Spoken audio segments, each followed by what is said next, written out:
Good morning. Welcome to the lecture 4 of torsion and springs.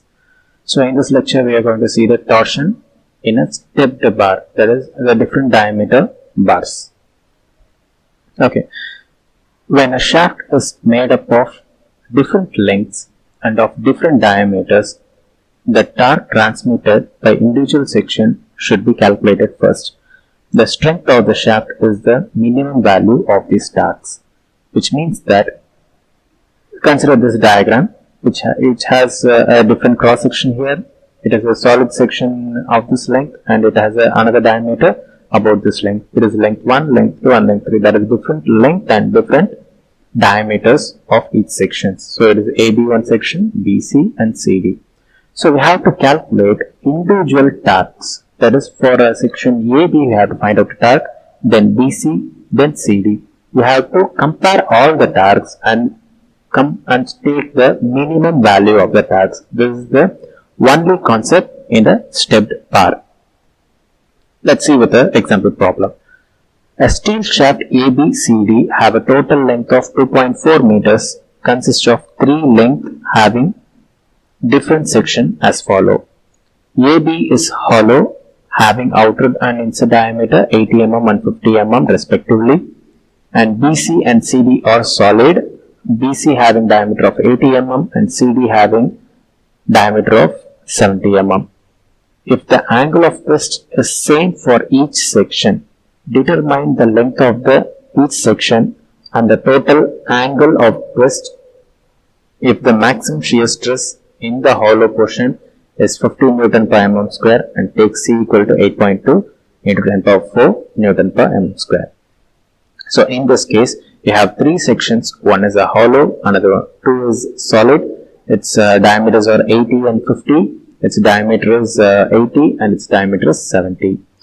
We have to find out length of each shaft so that the corresponding angle of twist are same for all the 3 portions, which means the theta 1, theta 2 and theta 3 and the values are same and equal. So with this we have to find out using our torsional relationship. The torsional relationship is nothing but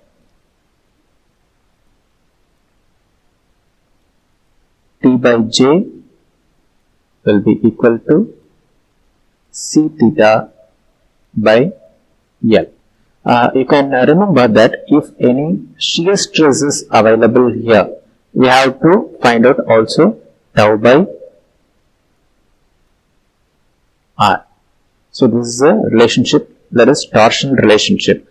With this, it is given that the theta value is given, then the tau value is given, then we have to find out the torque value. With that, J and the length is being calculated here. So the relationship is these two and these two. We have to find out with these relationships. So here, coming to the problem, the total length is, it is 2.4 meters, that is 2400 mm. The segment AB is L1, segment 2 is L2, segment 3 is L3. Then the diameters are D1 is 80, small d1 is 50 mm, then D2 is 80 mm, then D3 is 70 mm.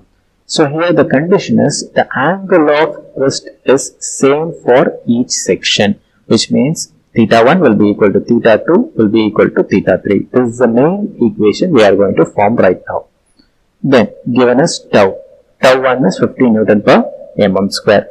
So here you can note that the shear stress for the hollow portion is only given, only for the hollow portion, not for the solid portion, which will be equal to 8.2. The value of C is 8.2 into 10 power 4 Newton per mm square. So first thing, we have to find out the polar moment of inertia for each segment, that is for the hollow, then for the 2 solid. For shaft AB, that is a hollow shaft, J is equal to pi by 32 into D1 power 4 minus D1 power 4, which is equal to, and substitute the value and find out the value. Then for the solid shaft, it is pi by 32 into D square power 4. D2 power 4. Then for the third section, pi by 32 into D3 power 4. Find out the values. Then the main relationship T by J equal to C theta by L. We are going to take this relationship and rearrange this by giving that theta on the left hand side and all other the parameters on the right hand side. With this equation, we are rearranging this. Theta is equal to TL by JC. So here we are substituting for theta 1, theta 2 and theta C. You have all the same material, so C value is same.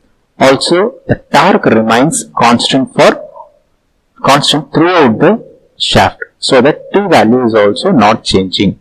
The only change is length and the J value. So here the next relationship is theta 1 is equal to theta 2 equal to theta 3. So substituting these three values. So commonly we are cancelling T, which is common, and C, which is common. So remaining is L1 by J1 equal to L2 by J2 equal to L3 by J3. So substituting the J1, J2, J3, these three values here, and we get the relationship. With this, we are getting L3 with respect to L1 and L3 with respect to L2. We are converting every L1 and L2 into L3 now. So now here L1 is equal to 1.44 L3 and L2 is equal to 1.71 L3. Also we know that all the length, that is L1 plus L2 plus L3 is equal to 2.4 meters or 2400 mm. So substituting the value of L1 and L2, that is 1.44 L3 and 1.71 L3 here, and find out the value of L3. So with the value of L3 we can find out the value of L1 and L2 here.